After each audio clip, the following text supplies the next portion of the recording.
Previously on the Plays the Thing. So... Oh, I brought you something. What? Oh. As a thank you for helping me with this, here. That's for me? Yeah. Thanks. Really appreciate it. Is this a loaf of bread? Yes, yeah. Oh, I made it. Oh. Yeah, no, because... That's really sweet. No, but it requires yeast to rise. Oh. Yeah, it's a joke. Oh, I get it. Yeah. Well, I mean, you can also eat it. It's good. I can actually... I will. Do you want me to show you how this works? Please do, yes. Just yell if it gets confusing. That won't be a problem.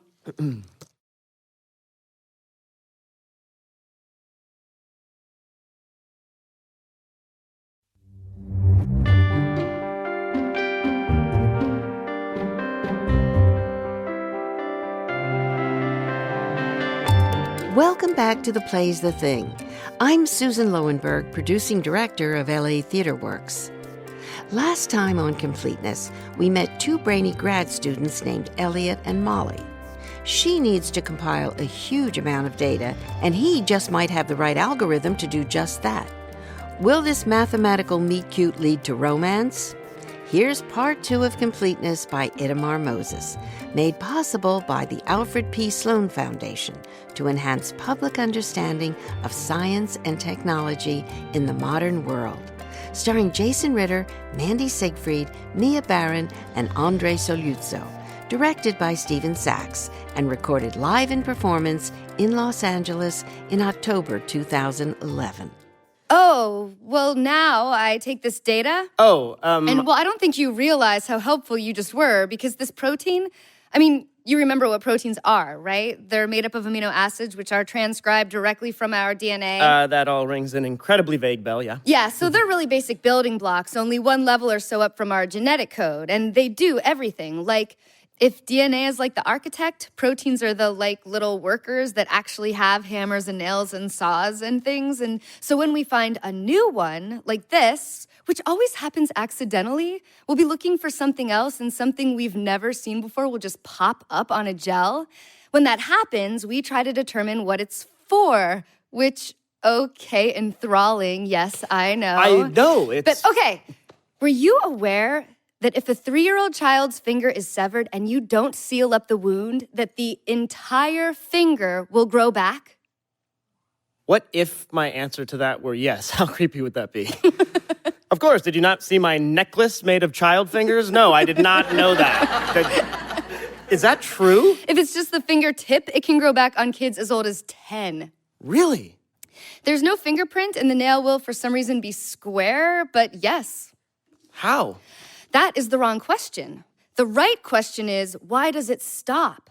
Why does our capacity to regenerate diminish with age? And that's what our lab is studying. Tissue growth, wound healing. Because once you understand how these things happen naturally or don't, then the process can be synthesized to address damage that won't heal on its own. Or so fashionable theory has it. New skin or bones or organs even regrown with no scarring, no fibrosis from inside yourself, from your own cells. So no chance of rejection, the same way you grew them all in the first place, which would obviously be great. Yeah, that would. But, and this is where the yeast-2 hybrid screen comes in, proteins don't actually perform their functions on their own. They all have a place as part of a larger interaction network of other proteins, what we call an interactome, which, if you want to visualize it, think of the proteins as nodes and the interactions as lines, and it all makes one big 3D map together in which they perform all of their various functions cooperatively. So you can only find out so much about a protein in isolation before you sort of have to take her on a fishing expedition and see if she can lead you to her friends. Bait and prey. Exactly. But the problem is these screens are kind of error-prone in that they can create conditions that don't actually occur in, actual nature. Two proteins may bind, but never really appear in the same cell, or express at different times in the life cycle, and so the bonding is meaningless. Or vice versa, a failed bond that's actually just dependent on some external condition I excluded from the screen. Or, certain proteins might just behave differently in yeast than they do in us. False positives and false negatives. Correct. But thanks to you, my friend, I can now filter out the garbage and know which bonds are for real, make some predictions about the network, and then test them, wet, in vivo, by engineering an organism designed to reveal as much as possible about the function or functions of protein M, which, again, adorable. And then what? Then, depending on what I learn, I probably give it a really literal-minded name based on its function, like integrin or versican, and then go back, do more screens, get more data, make more predictions, do more experiments to test those, and so on, back and forth like that. Data, testing, while other molecular biologists the world over do the same thing, gradually modeling the network more and more until, I guess, maybe eventually, someday we'll have mapped out the whole damn thing. How close are we to that? That depends on what you mean By close? by that. Well, how much of it have we mapped? Less and less every day. I mean, not close, not the way you mean, because we keep discovering new corners we didn't even know about. So if we're talking total human interactome, 1 or 2% completeness, maybe, tops. And every network is embedded hierarchically inside another larger one, cellular, systemic, organismic, going from molecule to creature, as it were. So, well, I mean, that's why so many of the things our bodies do are still so mysterious, because they're less functions than they are just emergent properties of a dynamic, multi-layered fucking mess. So even when the result is right in front of you, you're nowhere if you can't explain how it was reached. We grow and change and get sick and recover and age and die. And by and large, from our perspective, these things just happen. Our bodies just know. So it'll be a long, long time from now, if ever, before we can know with our brains all the things our bodies just know.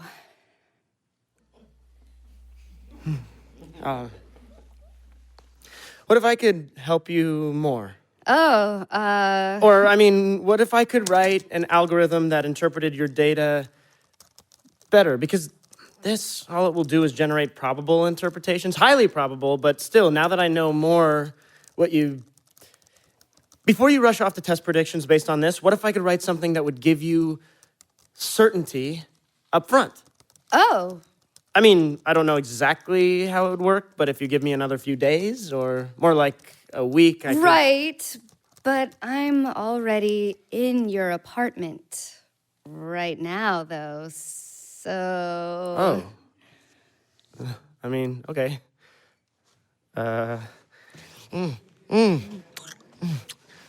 Okay, can I tell you something? Sure.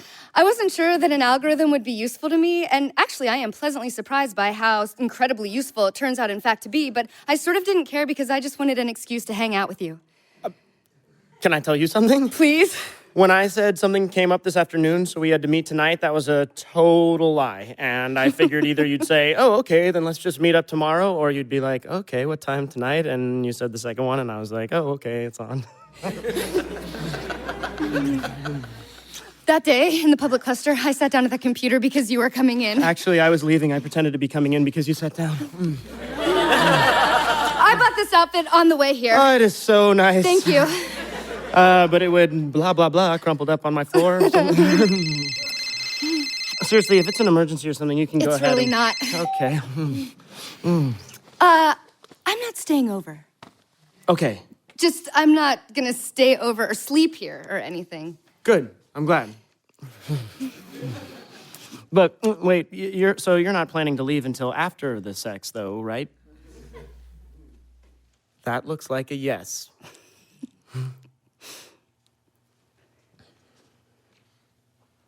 What are you doing? I don't know. I just love this moment when you're suddenly allowed to start touching someone. Like, you've wanted to, but of course, you can't just walk up to someone and touch them. But then suddenly you've passed through the membrane and you can. Like, I'd been thinking about touching you more or less since the first time I saw you. Sure, I mean, I'd seen you too. Well, right. But for all I knew, it was imaginary. Like, the idea that they might be thinking the same thing about you, you don't even let yourself entertain that possibility, but then you're actually here. Like, this person I can't even believe I'm lucky enough to get to touch, and she's here. She's letting me touch her. I have to teach in the morning. Okay. I have to teach in the morning, undergrads. So I'm saying if I do stay, I need to set an alarm for pretty early, like 6:30. That is not a problem. Really? I don't intend for us to sleep at all. Oh, not because we'll be fooling around, just because after we're done, I'll keep you awake with long, boring stories about my family because physical intimacy will have created the illusion of emotional intimacy. Come here. No, really, if you could set it now. Oh. I just don't want us to forget. No, yeah, okay. I co-teach with this other grad student, and I am chronically late, and it's important he not hate me, so... It's not a problem. He gives genetic diseases to mice, so there's no telling what he would do to me. I teach in the morning, too. Oh, okay. Yeah. Kind of sucks, doesn't it? It can, when they're passive idiots, but once in a while... I've got this one incredibly sharp kid this semester. Hey, come here.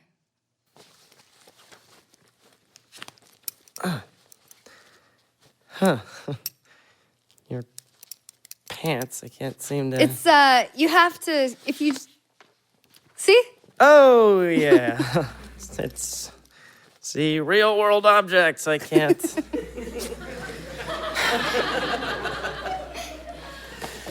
Hold on. What? Let me get the lights. You don't want to see me? Oh, no, just mood lighting. I want to see you. I don't normally do this. Oh, okay. Just so you know. Okay. Why do girls always say that? What? What? Girls always? Oh, no, Because invoking other girls right now isn't really, please, the best idea. I don't mean... Not that there have been, in my extremely limited experience, at a certain moment, girls have a tendency to say, I don't normally do this. Okay. Which can only mean one of two things, that I am just so appealing that I am an exception to the otherwise intractable courtship rules of the entire female population, which let's table for the moment as unlikely. Or they're lying, which I would prefer also not to believe. So I was just wondering, as someone who has just now actually said it, if you had any insight into what it really means. I think that you have failed to consider a third possibility. What's that? That because not only do they normally not sleep with someone right away, but with most people they don't do it ever, that it's not a lie. It's just that with someone where they know they're going to want to, they figure they might as well start immediately. So it's not that you're in general so appealing either. It just looks that way from your perspective because your sampling size self-selects for people who have already decided to sleep specifically with you. You're right. I know. I made a derivation error. If that's what it's called. Mm-hmm. I'm gonna turn that off. Hold on a second. What? I have to pee again. It's the whiskey. No, I think I'm just nervous.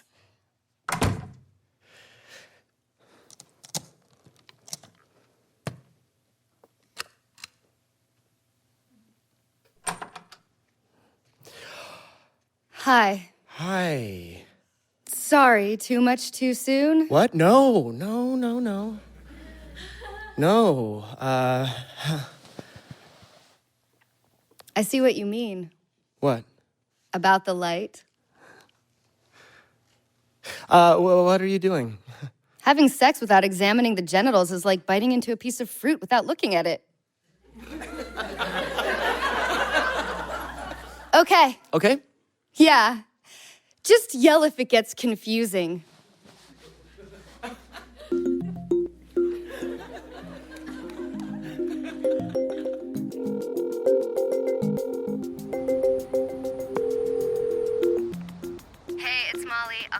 soon as I can.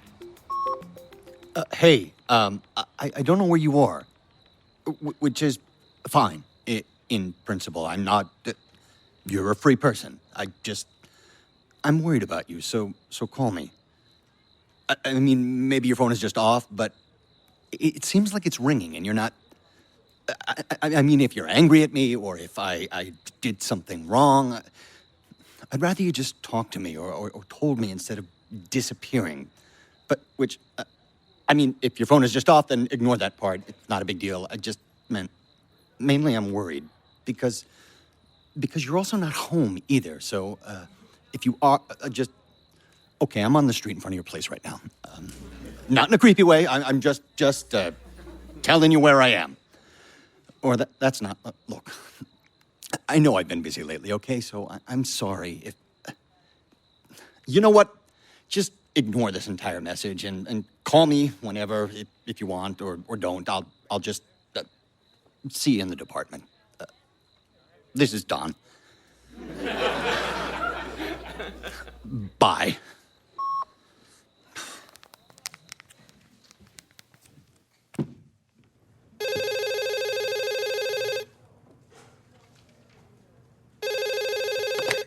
Computer science.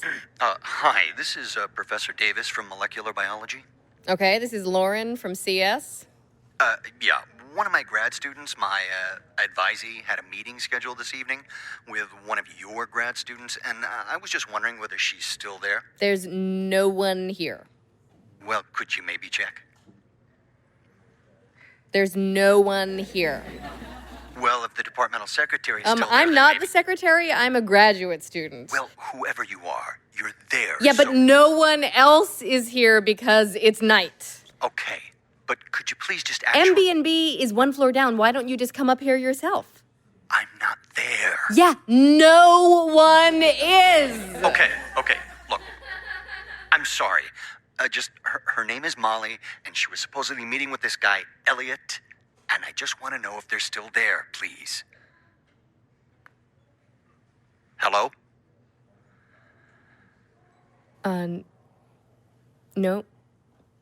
What? No, he's, not. There's... No one's here.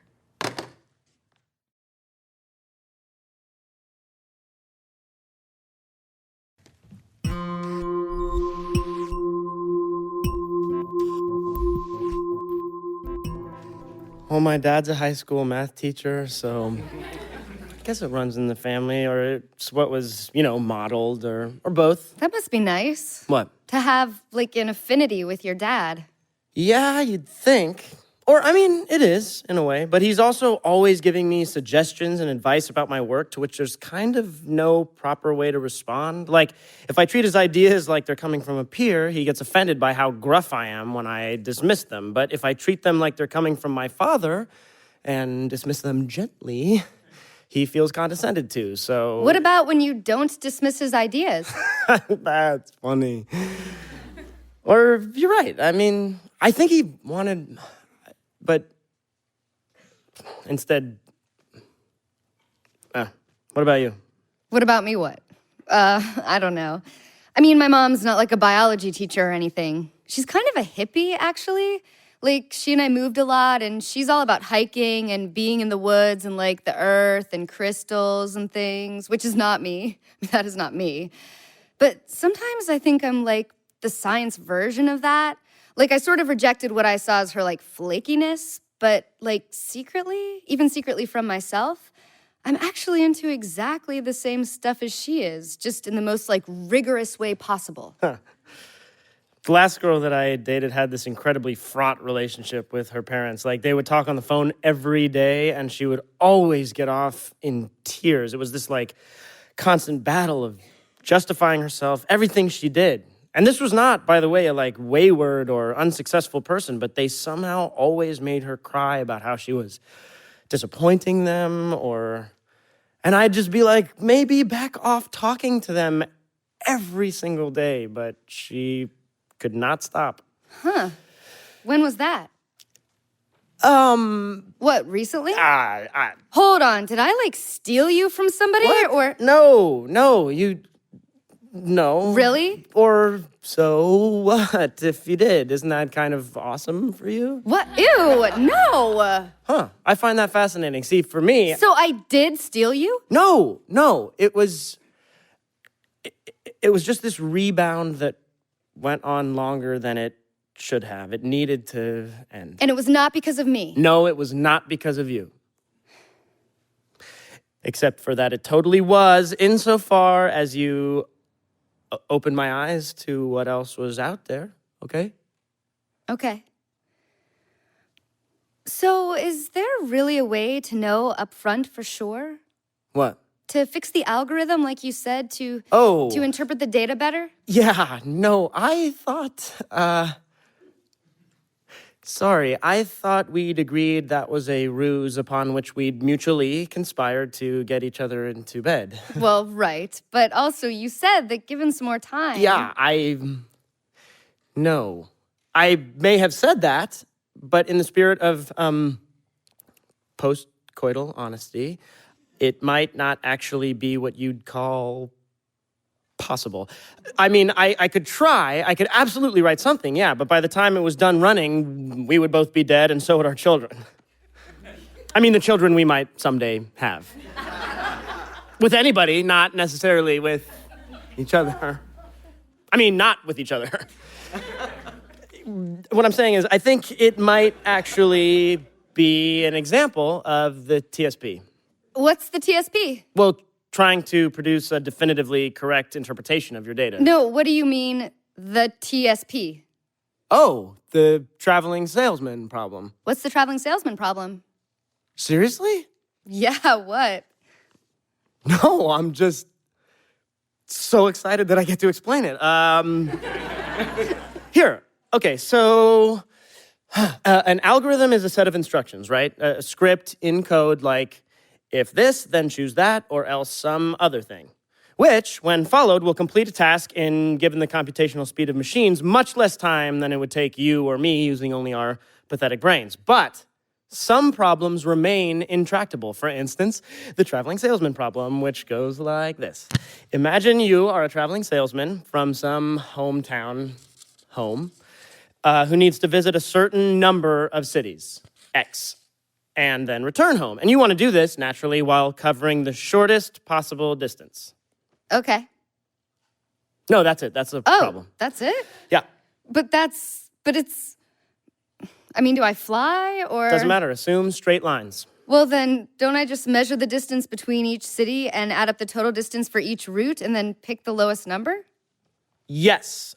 Or you could write an algorithm which could do that for you. Okay, so then... But an algorithm that does that checks every possible option, or that what we say is produces the entire solution space and traverses it, that's called an exhaustive search or brute force algorithm.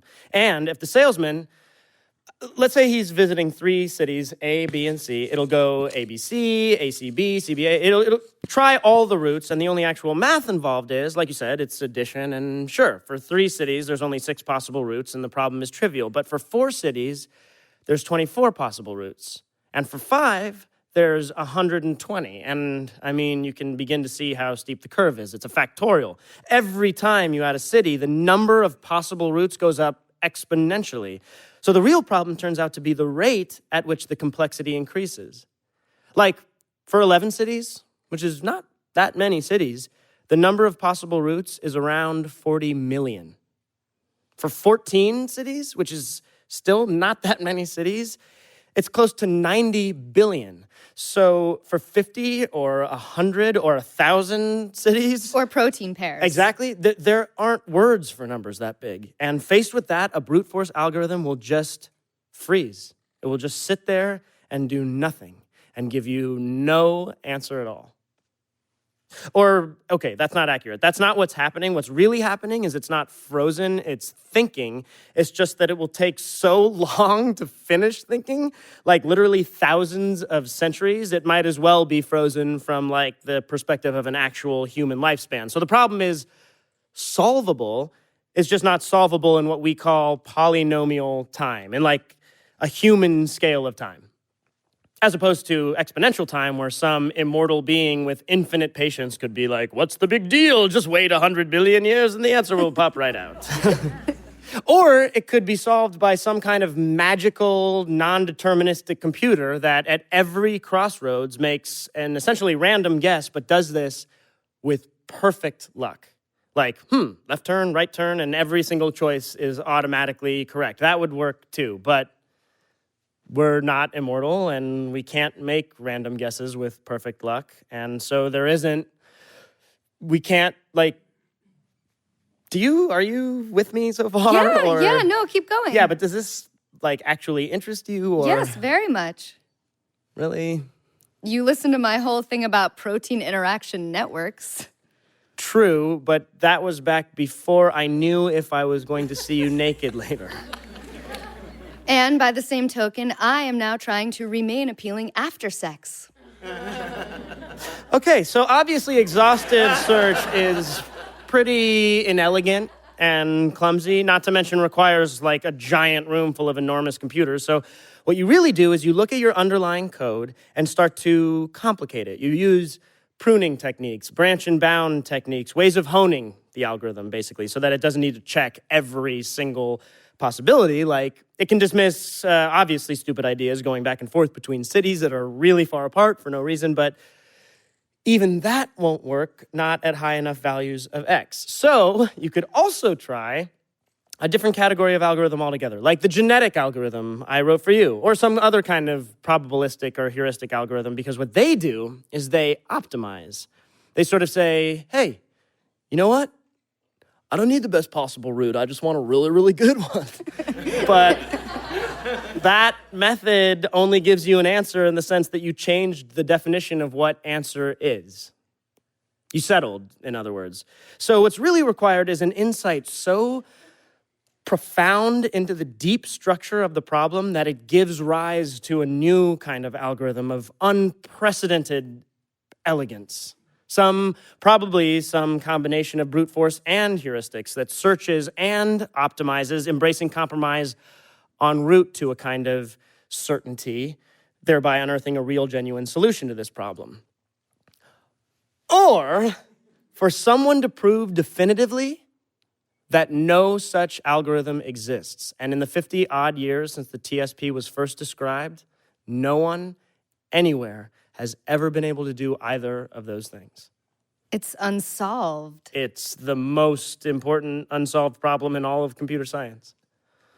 It's one of the most important unsolved problems in all of mathematics. It has implications for, business, of course. It's a real world problem for like actual salesmen on like an industrial scale, but it also turns out to be analogous to hundreds of other problems in game theory, language theory, apparently in biology, to basically any problem of satisfiability, of exponentially branching choices that can be solved in our lifetime, seemingly only by random guesses made with perfect luck. Your nodes may be cities or proteins or something else, but the problem remains the same. And because these NP problems, these non-deterministic polynomial time problems are all reducible to or derivable from one another, because they're what we call NP complete, what this means is if you solve any one of them, you'll actually have solved them all. And this is known as the theory of NP completeness, and it's what I'm working on pretty much all the time. Have you done this before? What? This little presentation. Well, yeah, of course, in class. No, it's... Have you done this before in more or less this context?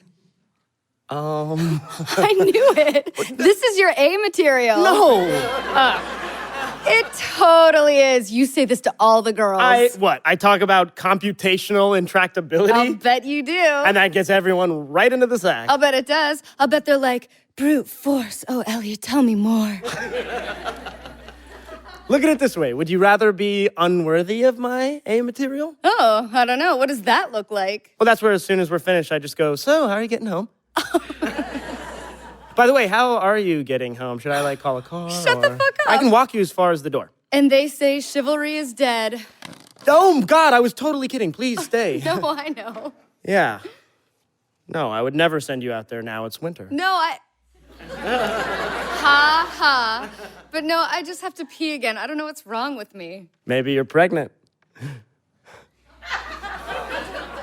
That's not funny. That's a joke. Yeah, I know, but that joke's not funny. No.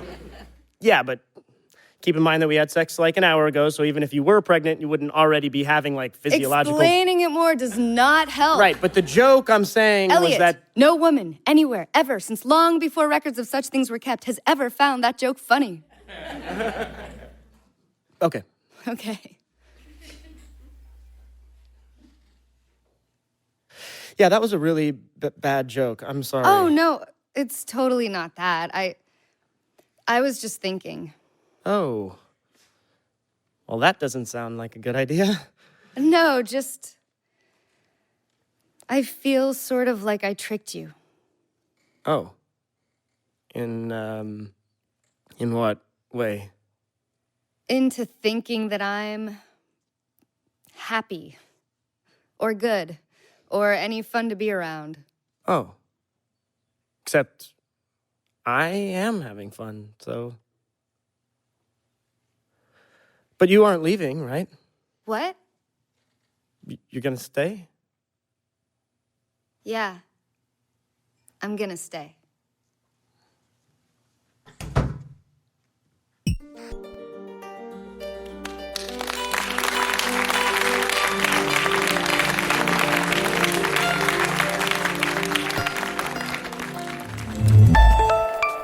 Next time on The Play's the Thing. Maybe the problem here is that you're so excited about your new boyfriend and about how he is he not has my- all the Jesus. answers that your judgment as a scientist is clouded. Because frankly, Molly, if I were you, I wouldn't be so quick to waste $10,000 worth of grant money in your first semester here, provided that your plan is to remain here very long.